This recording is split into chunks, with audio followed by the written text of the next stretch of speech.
2025च्या या सफरमध्ये मी गेले होते 3 ते 4 मैत्रिणींसोबत, पण रिटर्न येताना खूप सारे नवीन मित्रमैत्रिणी घेऊन आले. चहाचे हिरवेगार मळे, हत्ती safari, jeep ride, Kalaripayattu show, Kathakali dance show, houseboats, निळाशार समुद्र आणि साऊथ इंडियन वाईब्स घेऊन मी आले आहे केरळला. हाय, मी आहे स्नेहल आणि तुमचं स्वागत आहे माझ्या केरळ सफरच्या पहिल्या भागात. पुणे टू बेंगलोर, बेंगलोर टू कोचीन अशा फ्लाईट घेऊन मी पोहोचली आता कोचीन एअरपोर्टवरती. मी ही ट्रिप करते महाराष्ट्र देशा टूर कंपनीसोबत, जे बऱ्याच ठिकाणी अशा ट्रिप घेऊन जात असतात. सो यावेळी मी आली आहे केरळला. एअरपोर्टवरती आमच्यासारख्याच इतर ट्रॅव्हलर्सची वाट बघत आम्ही थांबलो होतो. थोड्याच वेळात आमची बस आली आणि on the way to God's own country म्हणत आमचा केरळ प्रवास सुरू झाला. केरळ म्हटलं की मुन्नार तर आलंच.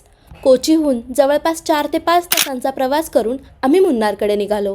मध्ये उशीर होत असल्याने एका हॉटेलमध्ये थांबून आम्ही लंच केला आणि वाटेत भेटलं छेपरा वॉटरफॉल, जिथे आम्ही सगळ्यांनी छान फोटोज व्हिडिओज काढले आणि निघालो पुढच्या प्रवासाला.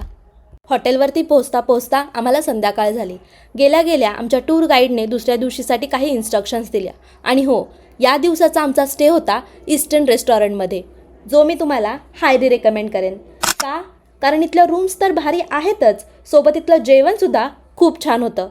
आणि इथली बेस्ट गोष्ट म्हणजे हॉटेलसमोरचं हे गार्डन, जे मला दुसऱ्या दिवशी सकाळी बघायला मिळालं.